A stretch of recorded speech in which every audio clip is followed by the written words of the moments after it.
था ये खबर अब क्लियर हो गई मनीष?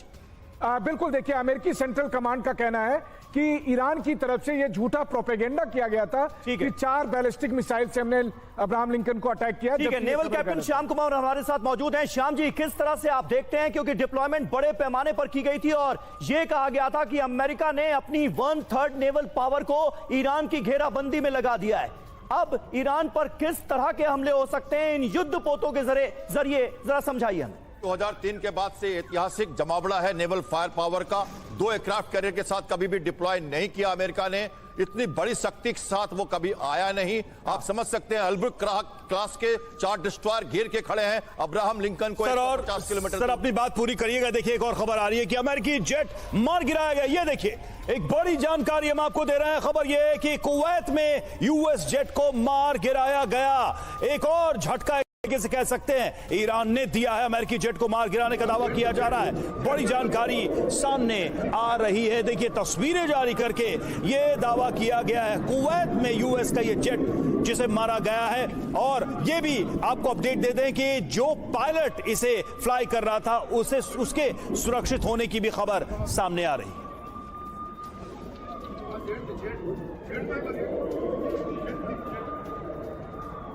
ये इस वक्त की बड़ी खबर है। अमेरिका का बड़ा नुकसान हुआ है, ये जानकारी सामने आ रही है। एक अमेरिकी फाइटर जेट को ईरान ने मार गिराया है, ये बड़ी खबर सामने आ रही है। ये तस्वीरें आपको दिखा रहे हैं। पहली तस्वीर मिडिल ईस्ट में अमेरिका को हुए बड़े नुकसान की है। बहुत बड़ा जख्म दिया है ईरान ने अमेरिका को। अमेरिकी मिलिट्री फैसिलिटी को बड़ा नुकसान पहुंचा है और जानकारी ये मिल रही है कि अमेरिका के एक फाइटर जेट को डाउन कर दिया है ईरान ने हमला करके।